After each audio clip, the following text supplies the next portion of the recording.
तो गणेश जी अगर लेकर आ रहे हैं तो बैठी हुई मूर्ति लेकर आए।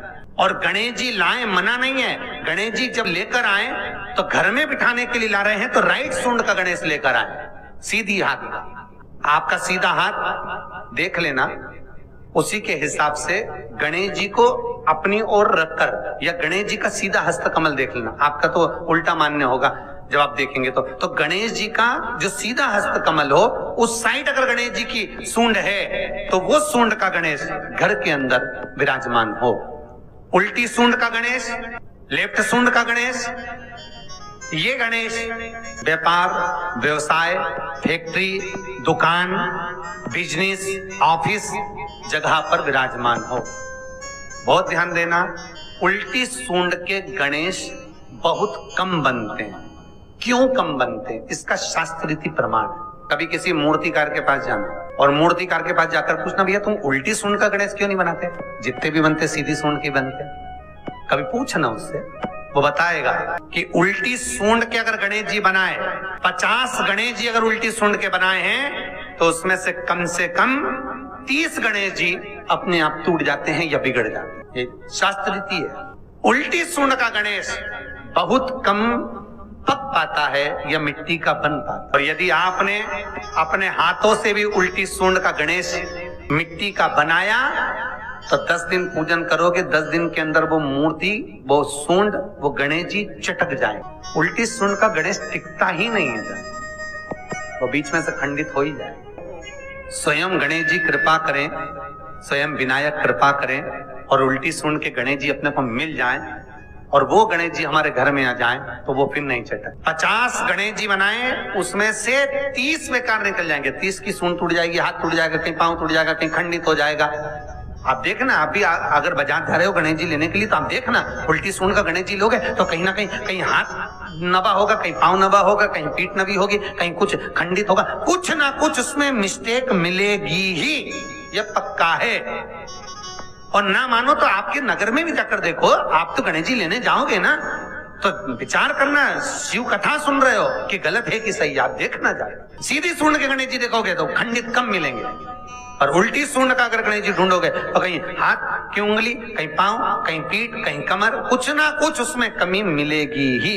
शिव महापुराण कहते हैं, गणेश पुराण कहते हैं, क्योंकि सीधी सूंड के गणेश जी को मनाने के लिए महाराज मंत्र की 50 माला करना पड़ती है, तो समझ लो सीधी उल्टी सूंड के गणेश जी को मनाने के लिए मात्र 5 माला में भगवान गणेश प्रसन्न हो जाते हैं। अर्थात उल्टी सूंड का गणेश शीघ्र प्रसन्न होता है। महाराज भगवान बैठ गए गणेश जी महाराज, इसलिए हमारे हिंदू रीति शास्त्र रीति कहती है गणेश जी जब जब खड़े होते हैं तब तब संहार करते हैं।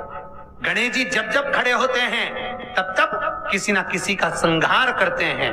और गणेश जी जब बैठे रहते हैं तो सुख, समृद्धि, वैभव, आनंद, संपदा प्रदान करते रहते हैं। यहाँ तक जो जीवात्मा मर कर आती है, जो जीवात्मा भगवान गणेश के सम्मुख में आकर प्रथमता में खड़ी होती है, उस जीवात्मा के सम्मुख खड़े होने पर गणेश जी उसका फल भी प्रदान कर देते हैं। जा, मैं तुझे, तू मेरे सामने खड़ा है, मैं तुझे ये सुख देता हूं, जा। गणेश जी का जो दांत टूटा है उस दांत की ओर गणेश जी को तुरवा समर्पित करी जाती है। इसलिए हमारे हिंदू धर्म में 2 तरह के गणेश जी का प्रमाण कहा जाता है, एक राइट सूंड के गणेश, एक लेफ्ट सूंड के गणेश। राइट सूंड का जो गणेश होता है वो घर में रखा जाता है, और लेफ्ट सूंड का जो गणेश होता है वो अपने ऑफिस में, व्यापार की जगह पर, दुकान में, धंधे में, पानी में, सर्विस में, नौकरी में लेफ्ट सूंड का गणेश रखा जाता है। जिसकी दुकान, व्यापार, व्यवसाय में अगर राइट सूंड का गणेश रखा जाता है तो लक्ष्मी आती है पर टिकती नहीं है। इसलिए घर में सीधी सूंड का गणेश और दुकान, व्यापार, व्यवसाय में, ऑफिस में उल्टी सूंड का। तो इसका मतलब ये थोड़ी ना कि तुम्हारे घर में गणेश जी बैठा तो तुम उठा के बदल लिया, यहाँ कहाँ दिया, यहाँ कहाँ दिया।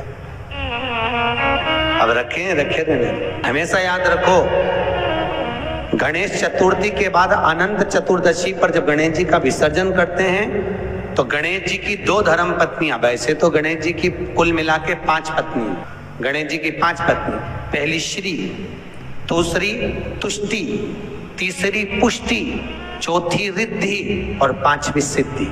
ये व्यक्ति के नाम के आगे जो लिखा रहता है ना श्रीमान, ये श्री संबोधन कहाँ से आया? और एक पीछे लिखते हैं, जैसे नाम के आगे लिखते हैं श्री और पीछे लगाते हैं जा में ई की मात्रा जी, लिखते हैं कि इधर नहीं लिखते? लिखते हैं श्रीमान अग्नि प्रसाद जी, श्रीमान बद्री प्रसाद जी, श्रीमान हरीश प्रसाद जी।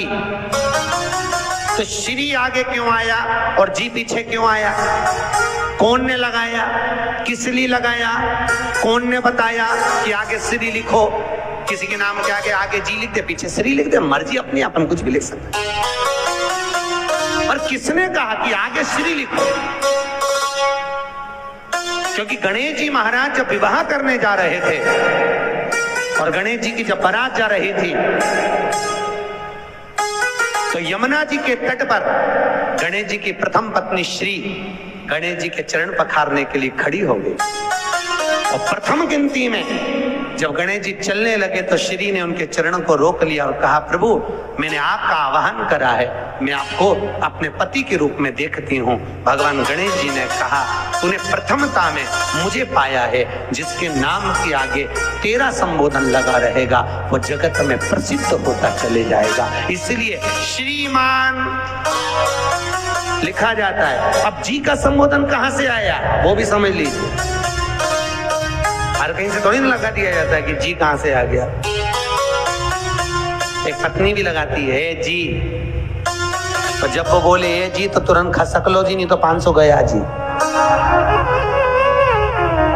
उसके जी में थोड़ा भारीपन है।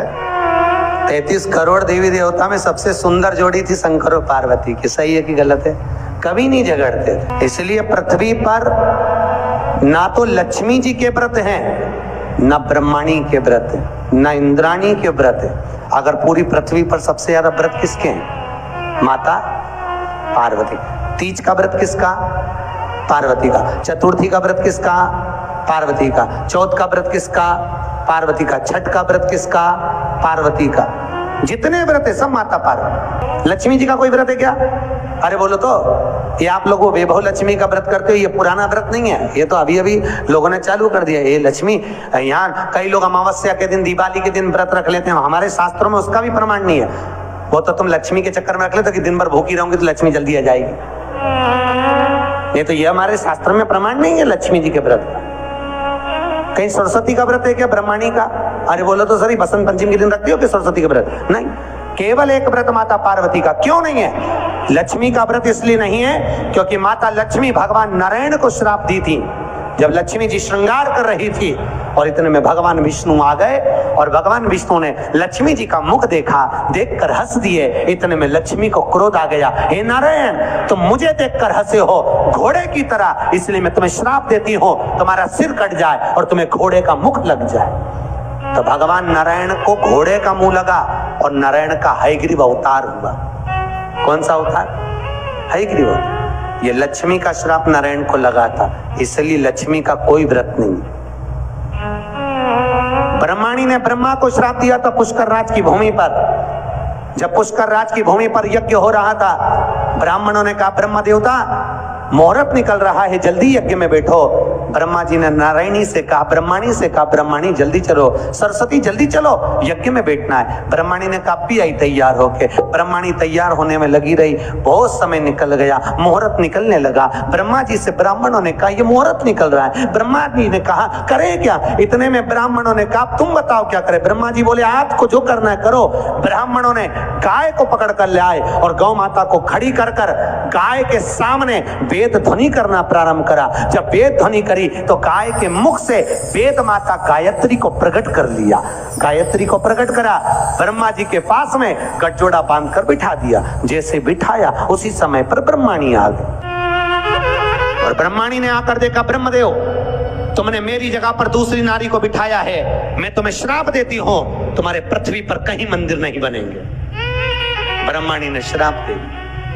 कहीं पर मंदिर है ब्रह्मा जी का? केवल एक जगह पुष्कर जी में जहां यज्ञ करा था वहां। तो ब्रह्माणी ने ब्रह्मा को श्राप दिया, लक्ष्मी ने नारायण को श्राप दिया, इंद्राणी ने इंद्र को श्राप दिया पर एक माता पार्वती ऐसी थी जो कभी ऊंची आवाज में बात नहीं करती थी, इसलिए पृथ्वी पर सबसे ज्यादा व्रत माता पार्वती के होते हैं।